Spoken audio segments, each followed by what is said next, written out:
Okay, so in this video we're going to raise I to different powers, okay, because we know that the powers of I are cyclic. Now, to give you a quick little background, we know that powers of I really just cycle in, here's I to the first, I to the second, I to the third, and I to the fourth. And after some investigation, we learned that this was our pattern, okay? We have I to the first is just I squared is -1, I cubed is -I, and I to the fourth is 1.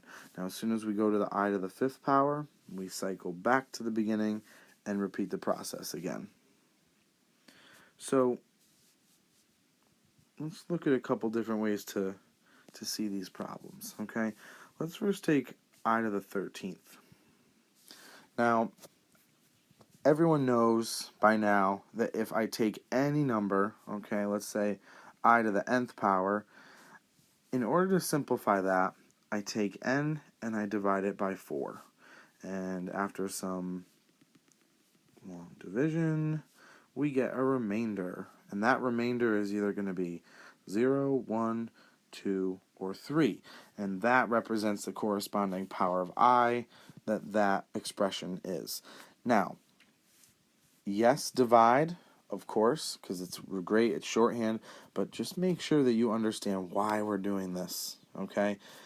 You can get lost in, yes, I take the remainder and I'm done, but really understand what's happening here. So in the first example with I to the 13th, I just want to draw out, what that actually means and why the division works the way it does, okay? So remember that I to the 13th, it represents I being multiplied by itself 13 times.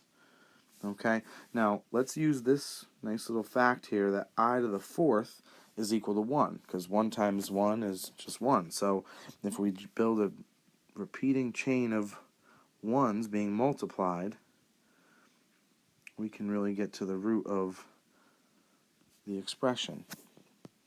Nothing to do with square roots, by the way. But notice I'm slowly building this expression. I to the fourth times I to the fourth, that gets me to 8. And then we've got another I to the fourth. That brings me to 12. So together, these are I to the 12th. And since we were looking for 13, okay, we need one more power of I. Now, we know that each of these powers, right, here, here, and here, those are just equal to 1. So that's where the I comes in. And we've got 1 times 1 times 1 times I. Well, that just simply equals I. Now, if we were to do the division, we would have gotten a remainder of 1, signifying that this power is 1. So let's do it with I to the 27th now.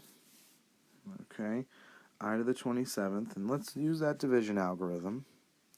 So we're going to take 27, going to divide it into 4 groups, groups of 4.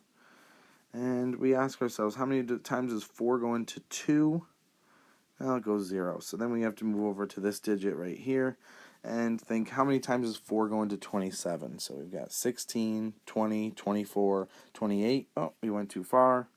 So we're looking for 6. 6 times 4 is 24.